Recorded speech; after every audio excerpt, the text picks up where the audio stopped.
Satu, dua, tiga. Baik, selamat siang. Assalamualaikum warahmatullahi wabarakatuh. Waalaikumsalam warahmatullahi wabarakatuh. Senang bisa bertemu dengan teman-teman semuanya. Kali ini kita akan membahas tentang mata kuliah Manajemen Sumber Daya Manusia dengan pertemuan pertama dengan tema pengantar manajemen sumber daya manusia. Oke, kita masuk pada pengertian manajemen sumber daya manusia. Itu dipisah ya antara manajemen dan sumber daya manusia. Manajemen itu suatu proses apa? POAC. POAC itu planning, organizing, actuating, dan controlling. P, planning, yaitu merencanakan. Merencanakan apa? Ya segala sesuatu yang ingin kita lakukan. Perencanaan juga ada perencanaan jangka pendek dan ada perencanaan jangka panjang. Lalu O, organizing, itu kita membuat bagan organisasi. Apakah bagan organisasinya itu mau ada top manager, middle, atau low, atau bisa juga top langsung ke low manager, silahkan saja. Itu bebas sesuai dengan keinginan dari yang punya perusahaan atau manajemennya. Manajemen itu juga bisa dibagi, bisa diistilahkan sebagai ilmu. Manajemen juga bisa diistilahkan sebagai seni. Maksudnya ilmu, manajemen itu sudah diketahui dari penelitian-penelitian yang sudah dilakukan sebelumnya, sudah diketahui kebenarannya.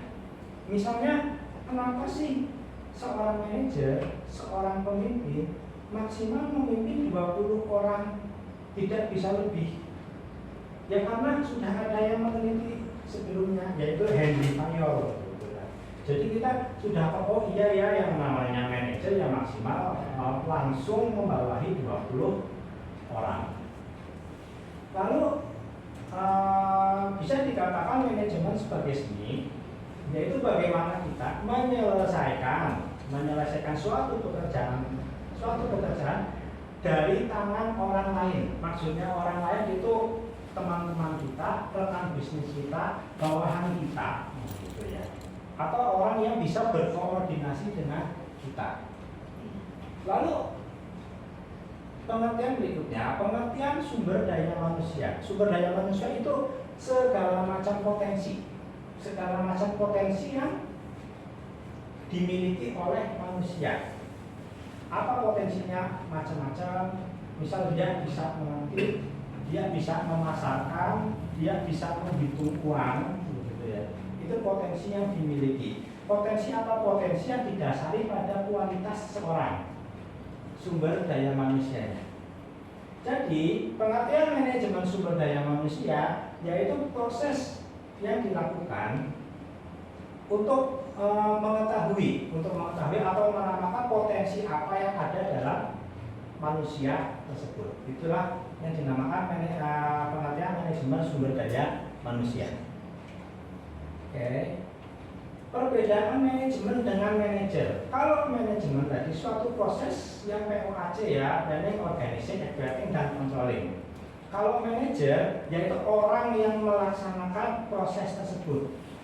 Manajer di sini maksudnya adalah manajer sumber daya manusia. Berarti manajer tersebut dispesifikasikan untuk mengurus atau misal untuk mengetahui seputar sumber daya manusianya. Supaya apa? Supaya misal manajer itu merekrut suatu karyawan tidak ada kesalahan. Maksudnya gimana tidak ada kesalahan? Yang pertama, mempekerjakan orang yang salah dalam suatu pekerjaan.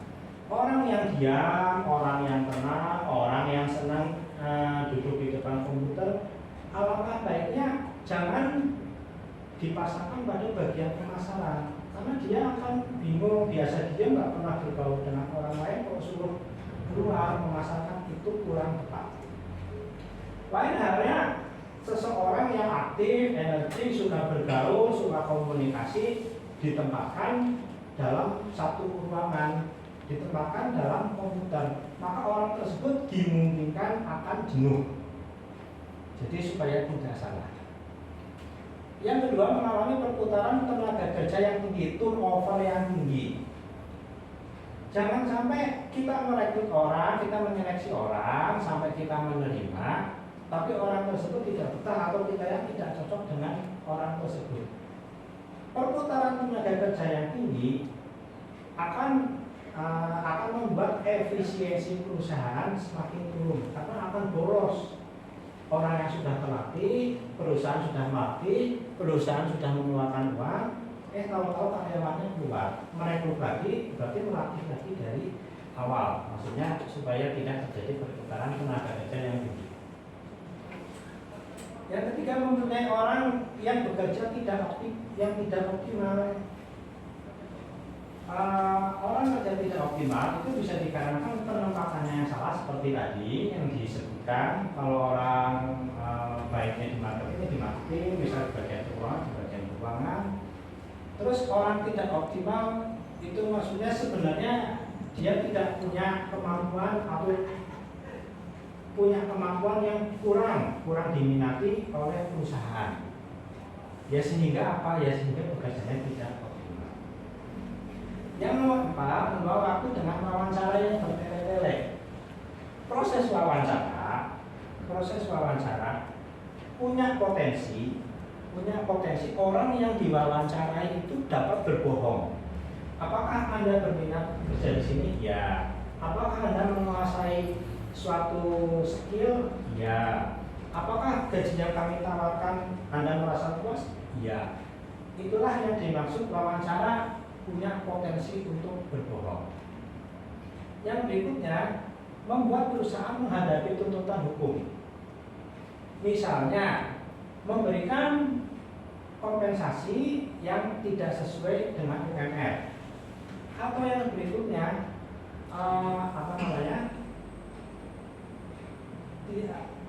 tidak memberikan alat keselamatan kerja kepada seorang yang bekerja di lapangan. Itu perusahaan akan mendapatkan tuntutan hukum yang tentunya akan merugikan perusahaan itu sendiri.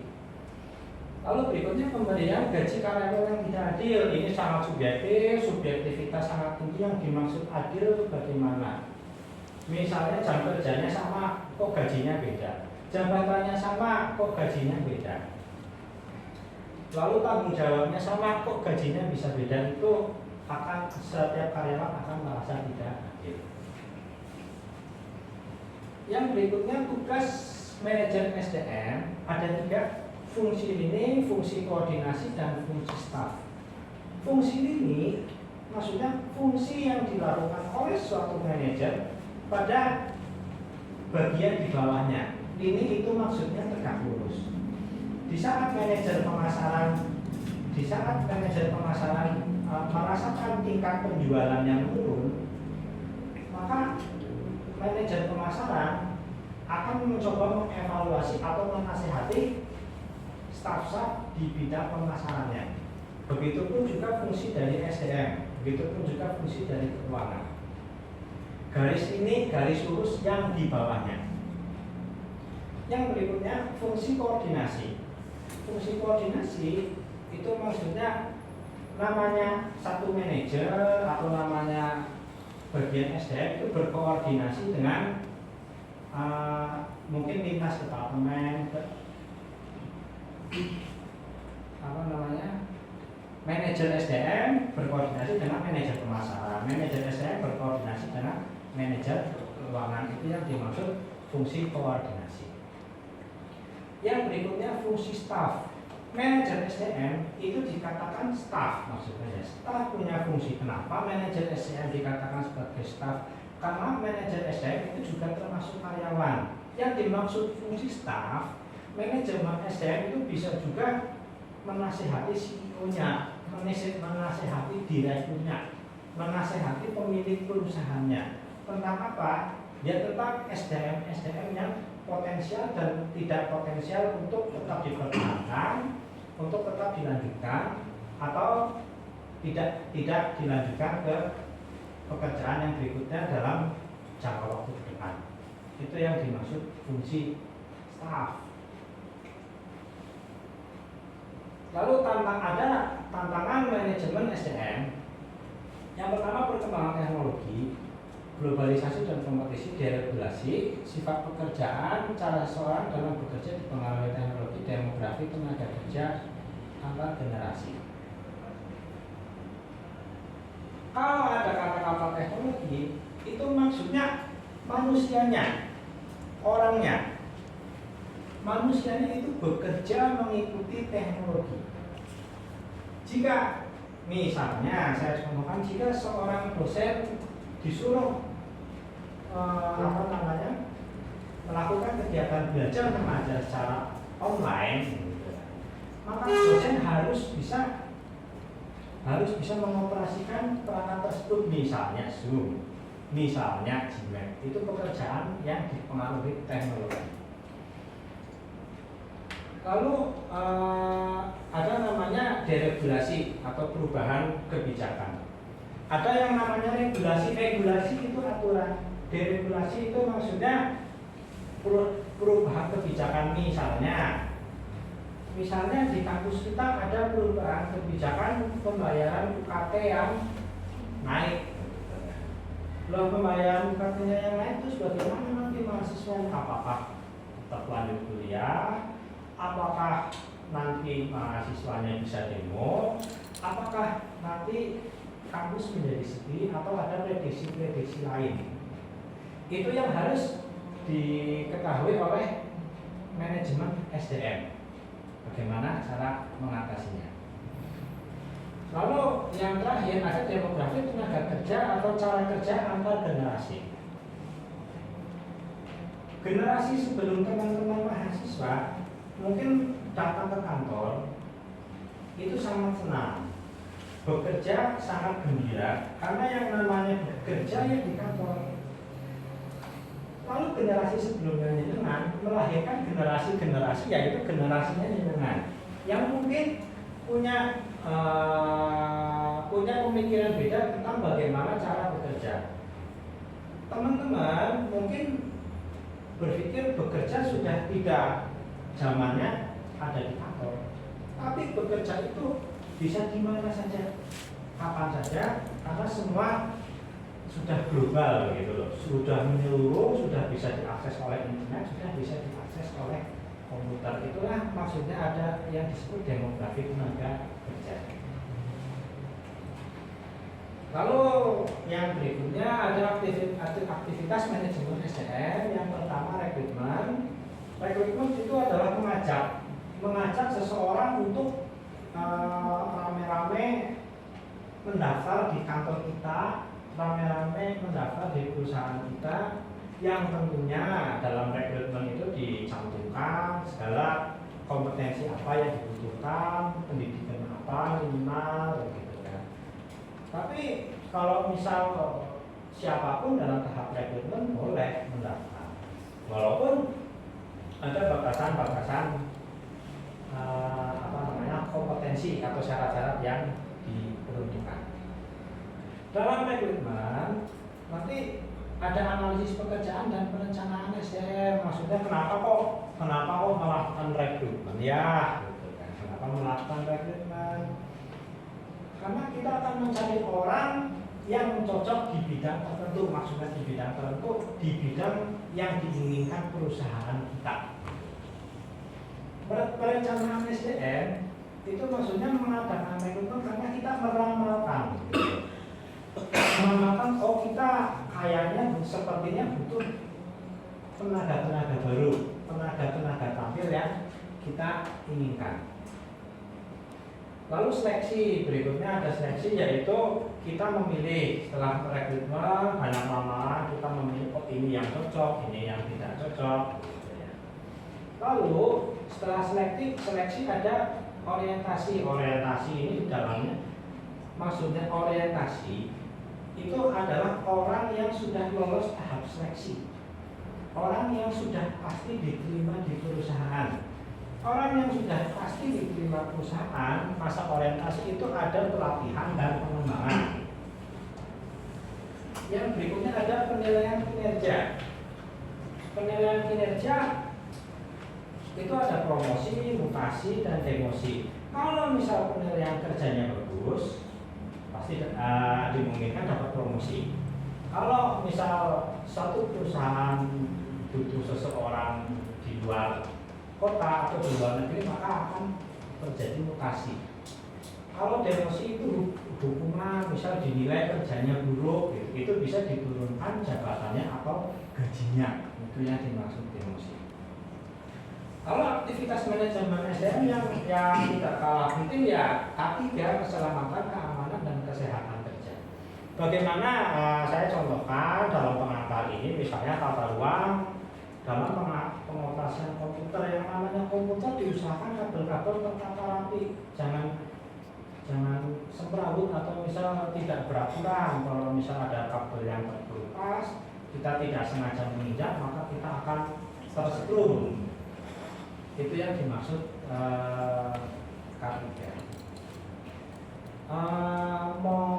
Silakan teman-teman mahasiswa, mungkin ada yang menanyakan karena waktu kita sebelum tadi. Silakan 1, 2, 1 penanya boleh. Silakan Mas Sigit penanya. Mau bertanya Pak, perihal tadi kan menjelaskan manajemen sumber daya manusia. Ya, tadi ada perputaran yang tinggi dalam perusahaan itu kan tidak baik lah. Berarti contohnya kayak di Alfamart sendiri kan, perusahaan retail tersebut itu perputaran tenaga kerjanya sangat tinggi loh Pak, masuk keluar. Itu yang menyebabkan perputaran tenaga kerja tinggi, atau dari MSDM-nya dari perusahaan itu masih rendah, atau gimana seperti itu Pak? Terima kasih. Baik, terima kasih Mas Sigit. Perputaran kerja itu dinamakan turnover. Turnover itu memang pertanyaan dari yang dilontarkan Mas Sigit itu pertanyaan aplikatif yang memang bisa dijawab dengan aplikatif, yaitu ada 2 faktor dari perusahaannya. Pertama, kenapa kok turnovernya tinggi? Bisa juga karena gajinya yang rendah. Rendah itu bisa diukur dari lebih rendah dari UMR, di bawah UMR. Bisa juga tentang beban kerjanya. Beban kerjanya terlalu tinggi, misalnya tidak ada lemburan, yaitu bisa menyebabkan perputaran yang tinggi. Yang berikutnya dari sisi karyawannya. Bisa juga karyawan tersebut memiliki tingkat kepuasan yang berbeda-beda. Dengan fasilitas, dengan gaji, dengan perlakuan dari perusahaan tersebut, orang yang memiliki kepuasan kerja yang tinggi, begitu ya, akan cenderung tidak puas dengan apa yang diberikan perusahaan. Orang yang tidak puas dengan orang yang tidak puas dengan apa yang diberikan perusahaan, itu yang pertama akan mengalami turnover intention, maksudnya keinginan untuk keluar yang dimungkinkan terjadinya karyawan tersebut betul-betul keluar. Jadi itu yang dimaksud perputaran karyawan yang tinggi. Oke, terima kasih.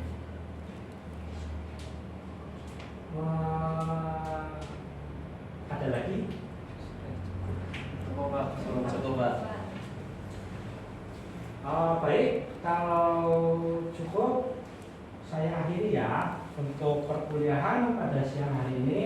Terima kasih teman-teman yang semua sudah hadir. Selamat siang. Assalamualaikum warahmatullahi wabarakatuh.